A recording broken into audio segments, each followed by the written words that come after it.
Iccitii dhoksaa ministeerri muummee Itoophiyaa Dr. Abiyyi Ahimad biyya keenya Itoophiyaa keessatti raawwachaa jiran biyyoota Afrikaa hedduu ajabsiise.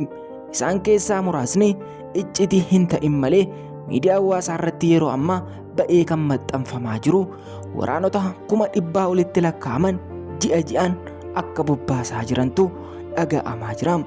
Itoophiyaan dirree waraanaa miti. Oromiyaan biyya nagaadha. Biyya yeroo ammaa misoomaa jirtudha. Garuu qaama hidhatee jirutu isaan keessa socho'aa jira jechuun waraana adda bilisummaa Oromoo ifaan ifatti balaaleffachuu eegalanii. Humna lafoos ta'e humna qilleensarraa biyya keenya Itoophiyaa keessatti yeroo ammaa leenji'anii ba'aa jiran akkanumaan mana isaanii ciisuuf yookiin kaampii waraanaa keessatti qallabamuuf osoo hin taane namoota nagaa booressan godinaalee Oromiyaa haa ta'u godinaalee Amaaraa hedduu keessatti haa ta'u naannoo Tigraay amma humnaan dargaggoo qabee waraanatti ergaa jirus haa ta'u guutummaan guutuutti to'annoo keenya jala ni oorsina, aangoo keenya irratti ni agarsiisna, biyya keenya nagaa ni goona, misooma ni magariisna kan jedhan ministeerri muummee kun dhaadhannoon isaanii torban kana ammoo addatti biyya keenya dirree waraanaa taasisa jedhu.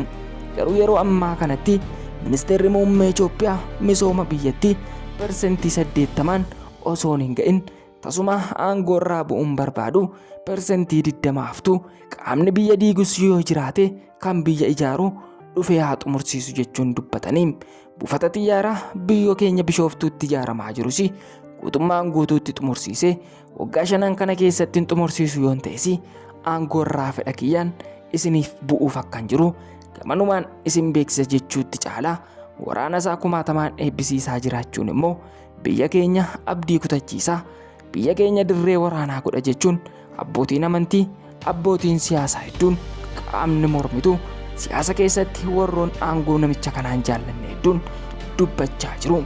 Addattuu immoo waraanni adda bilisummaa Oromoo yeroo ammaa kanatti waraana isaa godinaalee Oromiyaa garaagaraa keessatti akka ajaa'ibaatti qaaree bobbaasaa jiraachuun mootummaa Itoophiyaatiif yaaddoo ta'eera. Akka inni ijoollee humnaan qabee waraanatti erguu taasiseera jechuun dubbachaa jiru. Godinaalee Oromiyaa hedduu keessatti waraanni adda bilisummaa Oromoo kumaan eebbifamanii naamusa waraanaa hedduu fudhatanii leenji'aa akka jiran mootummaan Itoophiyaa erga dhaga'ee booddee waraana leenjisuu yookaan waraana isaa ji'aa ji'atti eebbisiisaa jiraachuunis oduu ijoo miidiyaa hawaasaa ta'e.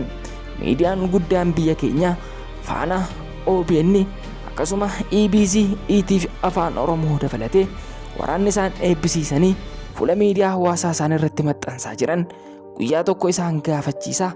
Uummata keenyatti waraana leenjisuun akkasuma biyya eegna jedhanii uummata kana irratti waraana raabsuun waan fafaadha jechuun waraanni adda bilisummaa Oromoo sagalee isaa dhageessisaa jira.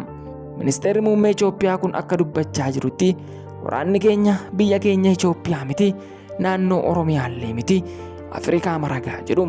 Pirezidaantiin mootummaa naannoo Oromiyaas obbo Shimallis Abdiisaa akka dubbachaa jiranitti waraanni Oromiyaa keessatti yeroo ammaa leenji'aa jiranii biyya keenya irra darbee Afrikaanota iyyuu mataa ol qabachiisa jedhanii dubbachuun isaanii Oromiyaaf dantaa akka hin qabne, uummata Oromoof kabajaa akka hin qabnetu dhaga'amaa jira.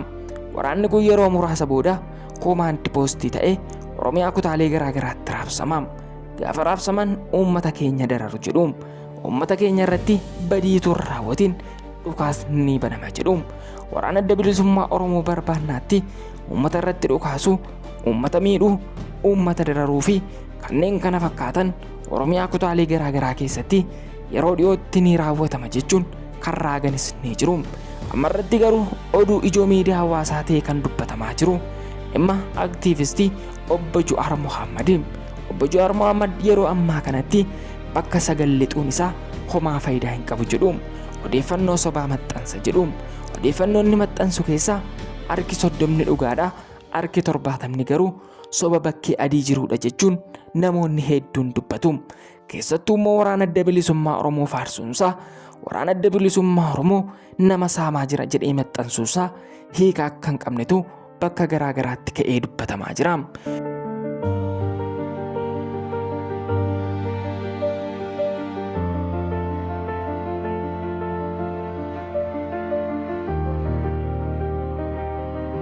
Walumaa galatti wanti biyya keenya Itoophiyaa keessatti geggeeffamaa jiru guyyaadhaa guyyaatti waraana leenjisuun dargaggoo gara dirree waraanaatti erguun hedduu kan nama rifachiisudha.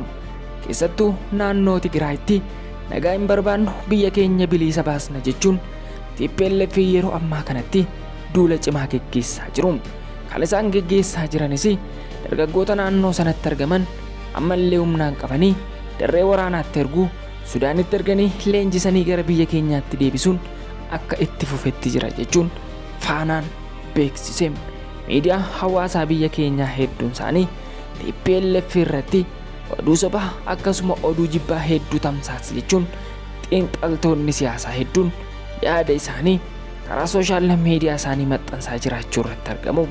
Garuu yeroo ammaa kana biyya keenya Itoophiyaa keessatti dargaggoonni humnaan qabamanii dirree waraanaatti ergamuun naannoo Tigraayitti qofa osoo hin taane naannoo Oromiyaa magaalaa Naqamtee dabalatee Finfinnee, Adaamaa fi Arsii, Shaashamannee bakkeewwan garaagaraa hedduu keessatti humnaan dargaggoota qabanii akkasuma maatii isaanii namoota bulchaa jiran waraana dargii keessatti qooda kan qabaatan abbootii hedduu humnaan gara dirree waraanaatti erguu waraana adda bilisummaa Oromoo barbaachisuu irratti godhamaa ture jedhu. Garuu kan Tigraay waan adda taasisu keessaa naannoo Sudaanitti dargaggoonni humnaan qabamanii geeffamaa jiru kan jedhuun kan wal qabatu naannoo Tigraayin addatti balaaleffachuun ministeerri muummee kun yaada isaa fuula sooshaal miidiyaa isaa irratti maxxansaa jira.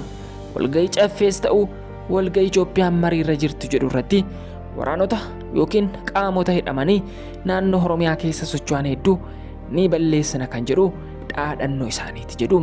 Adaamadeel odeeffannoo har'aaf qabate qindeeffatee isiniif dhiyaate kana fakkaata. Qophii keenya irratti qeeqaaf yaada addaa yoo qabaattan nuuf barreessaa jecha Itoophiyaan waraana ishee gaafa leenjistu waraana adda bilisummaa Oromoo ni honnata. Sudaanitti Tigraay dargaggoota qabdee gaafa ergitu Itoophiyaan naannoo sanatti ni dhaadhattiin. Garuu Itoophiyaanotaaf haala rakkisaa fi biyyi keenya gara fuulduraatti misooma osoo hin taane dirree waraanaa akka taatutu dhaga'amaa jira. Waan hordoftaniif galatoomaa jecha qophii keenya irratti yaada yoo qabaattan nuuf barreessaa. Gamanumaan horaa deebanaa isiniin jennaa.